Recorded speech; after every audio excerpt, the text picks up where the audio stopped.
Konsep dan bahaya korupsi. Pengertian korupsi, korupsi adalah penyalahgunaan kekuasaan atau jabatan publik untuk keuntungan pribadi. Korupsi dapat terjadi dalam berbagai bentuk, termasuk penyuapan, penggelapan, nepotisme, dan pemerasan. Berikut bentuk-bentuk korupsi. Yang pertama, yaitu penyuapan. Memberikan sesuatu yang bernilai kepada seseorang untuk mempengaruhi keputusan atau tindakan mereka. Yang kedua, penggelapan. Mengambil atau menggunakan dana atau sumber daya organisasi untuk kepentingan pribadi. Yang ketiga, nepotisme.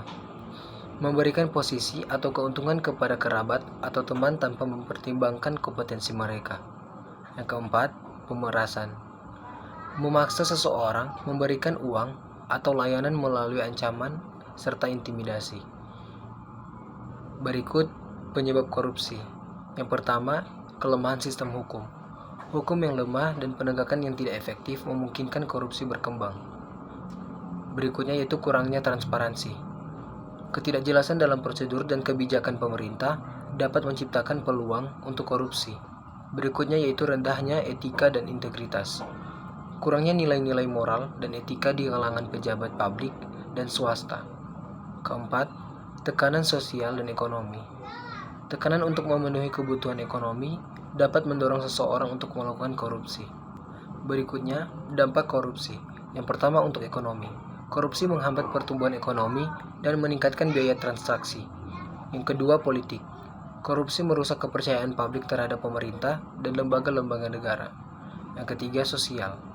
Korupsi meningkatkan ketidaksetaraan sosial dan memperburuk kemiskinan. Yang keempat, lingkungan. Korupsi dalam pengelolaan sumber daya alam dapat menyebabkan eksploitasi berlebihan dan kerusakan lingkungan. Berikut contoh kasus korupsi. Yang pertama, korupsi di sektor publik, seperti penyelewengan anggaran negara oleh pejabat pemerintah. Yang kedua, korupsi di sektor swasta, seperti penggelapan dana perusahaan oleh manajemen. Yang ketiga, korupsi di sektor kehakiman, penyuapan hakim untuk mendapatkan keputusan yang menguntungkan. Upaya pencegahan korupsi. Yang pertama, reformasi hukum. Memperkuat undang-undang anti korupsi dan memastikan penegakan hukum yang tegas. Yang kedua, transparansi dan akuntabilitas. Meningkatkan transparansi dalam proses pengambilan keputusan dan pengelolaan keuangan publik. Yang ketiga, pendidikan. Pendidikan anti korupsi dapat meningkatkan kesadaran dan pengetahuan masyarakat tentang bahaya korupsi dan cara pencegahannya. Yang keempat, pengawasan publik. Melibatkan masyarakat dalam pengawasan dan pelaporan tindakan korupsi. Kesimpulannya, korupsi adalah ancaman serius yang dapat merusak fondasi ekonomi, politik, dan sosial suatu negara. Upaya pencegahan yang efektif membutuhkan kerjasama antara pemerintah dan masyarakat, dan sektor swasta. Dengan mengatasi korupsi, kita dapat membangun masyarakat yang lebih adil dan sejahtera. Seperti yang kita bisa lihat di gambar atau di bagan, terdapat biaya sosial korupsi terbagi atas dua, yaitu biaya eksplisit korupsi dan biaya implisit korupsi. Nah, untuk biaya eksplisit korupsi terbagi atas tiga, yaitu biaya antisipasi korupsi, biaya reaksi korupsi, dan biaya akibat korupsi. Nah, untuk biaya implisit korupsi itu terbagi atas satu, yaitu biaya akibat korupsi. Biaya sosial korupsi. Biaya sosial korupsi mengacu pada berbagai kerugian yang diderita masyarakat akibat tindakan korupsi.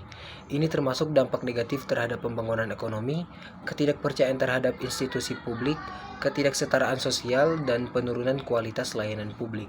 Biaya sosial ini sulit diukur secara langsung, namun berdampak luas dan jangka panjang.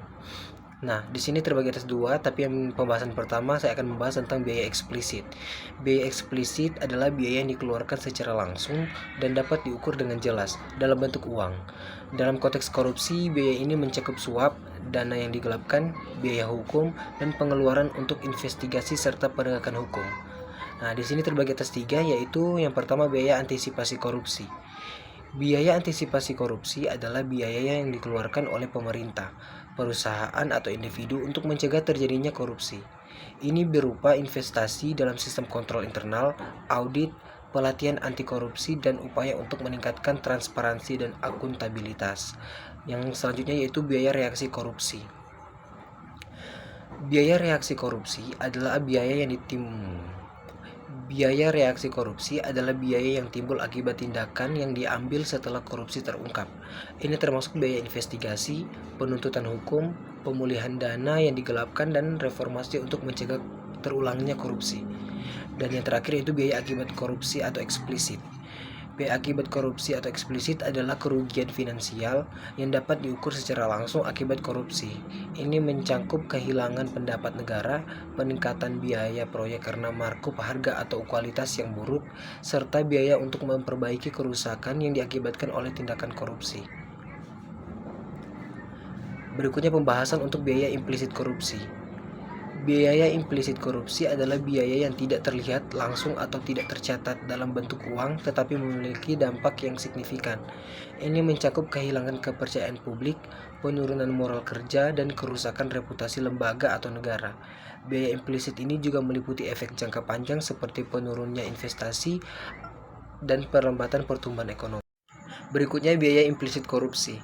Biaya implisit korupsi adalah biaya yang tidak terlihat langsung atau tidak tercatat dalam bentuk uang, tetapi memiliki dampak yang signifikan. Ini mencakup hilangnya kepercayaan publik, penurunan moral kerja, dan kerusakan reputasi lembaga atau negara. Biaya implisit ini juga meliputi efek jangka panjang seperti menurunnya investasi asing dan perlambatan pertumbuhan ekonomi. Berikutnya itu biaya korupsi.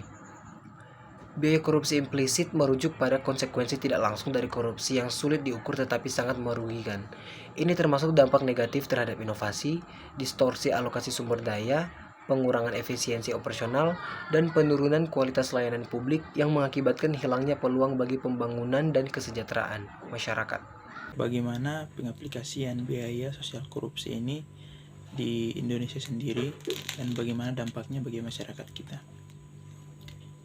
Secara umum, biaya sosial korupsi ini adalah biaya yang ditanggung oleh pelaku korupsi, yang dimana ini adalah bentuk pertanggungjawaban dan bentuk hukuman kepada pelaku korupsi tersebut.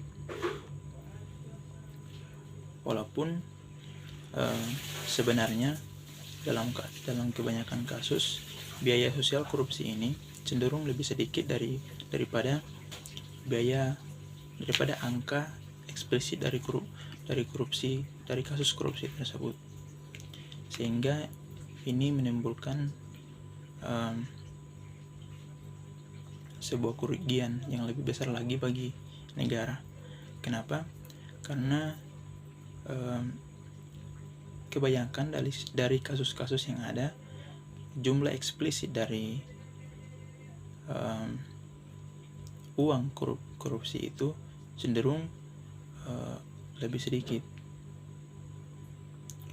karena selain daripada biaya yang diaudit oleh KPK itu, ada banyak juga biaya-biaya lain yang tentunya tidak ditunjukkan dan tidak diperhitungkan. Biaya-biaya ini adalah biaya-biaya eksternal yang mungkin tidak sebagian banyak orang tidak mengetahuinya. Kita bisa mengambil contoh bagaimana jika kita memiliki sebuah kendaraan, di mana untuk biaya kendaraan ini kita hanya menghitung biaya asli dari kendaraan tersebut, biaya bensin dan biaya perawatannya. Sedangkan kita tidak memperhitungkan bagaimana biaya jalan, lampu jalan, biaya perawatan jalan dan sebagainya. Ini yang disebut dengan faktor eksternal.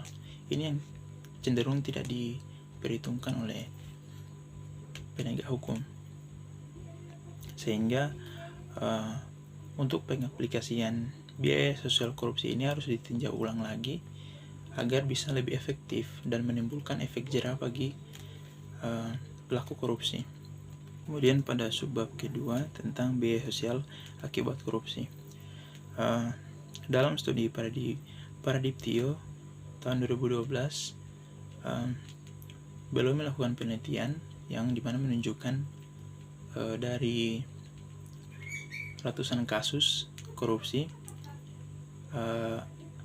ada biaya sosial korupsi ini yang tentunya sangat tidak sebanding dengan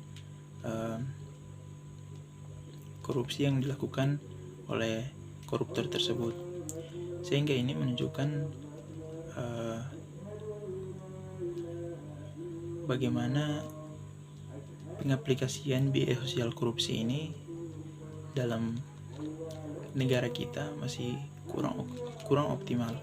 Ini tentunya dengan pemberlakuan hukum yang seperti ini tidak bisa menimbulkan efek jera yang cukup signifikan yang bisa membuat dan mencegah terjadinya korupsi.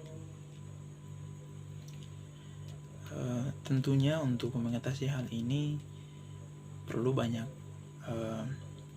evaluasi ulang terhadap hukum dan regulasi tentang biaya sosial korupsi ini. Untuk sekarang, bagi saya sendiri, pemberlakuan dan pengesahan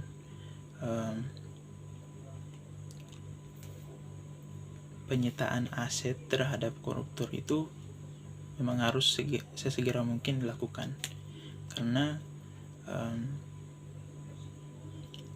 korupsi yang ada di negara kita ini sudah sangat tinggi dan mungkin tertinggi dari beberapa negara ASEAN lain, dan hukum kita juga terlalu lemah dalam menindak koruptor-koruptor tersebut. Tentunya dalam bab ini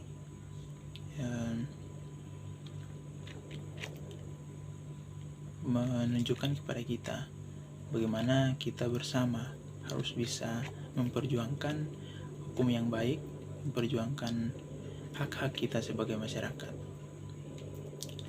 Saya kira ini garis-garis besar dan penjelasan tentang bagaimana pengaplikasian biaya sosial korupsi dan biaya sosial akibat korupsi. Semoga penjelasan saya ini bermanfaat dan memberikan wawasan yang baik kepada teman-teman. Demikian presentasi saya. Terima kasih.